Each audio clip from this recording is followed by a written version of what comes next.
अस्सलामु अलैकुम नाजरीन, साहिबान न्यूज के साथ मैं हूं नाइला भट्टी। सबसे पहले शामिल करते हैं आज की अहम खबर। ANF की जानिब से तालीमी इदारों में मंशियात के इस्तेमाल की रोकथाम के लिए कॉन्फ्रेंस का इनेकाद। एंटी नारकोटिक्स फोर्स की मुनक्किद करदा कॉन्फ्रेंस में पंजाब की सतह पर तमाम मुतल्लिका इदारों ने भरपूर शिरकत की। कॉन्फ्रेंस का बुनियादी मकसद तालीमी इदारों में मंशियात की रोकथाम करना है। इस मकसद के लिए कानून नाफिज करने वाले इदारों के बाहिमी इश्तराक को फ़रोग़ देना अज़हद ज़रूरी है, ताकि वो नशे के इस्तेमाल की रोकथाम के हवाले से मौसर हिकमत अमली अपना सकें और मिलकर जामे अमली इक़दाम कर सकें। ANF मुल्क भर की जामियात को मंशियात से पाक बनाने के आज़म के साथ मुल्क गिर मुहिम का आगाज़ कर रही है।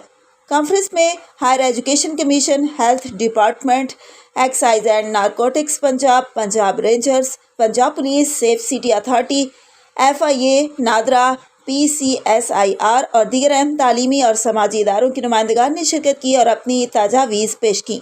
तालीमी इदारों में मंशियात की तरसील और तलबा व तालबात को इस घिनौने फेल में लगाने वालों का कला कमल करने के लिए भरपूर एक्शन शुरू किया जा रहा है। अब तक के लिए इतना ही। मज़ीद खबरों और अपडेट से बाखबर रहने के लिए देखते रहें साहिबान न्यूज़।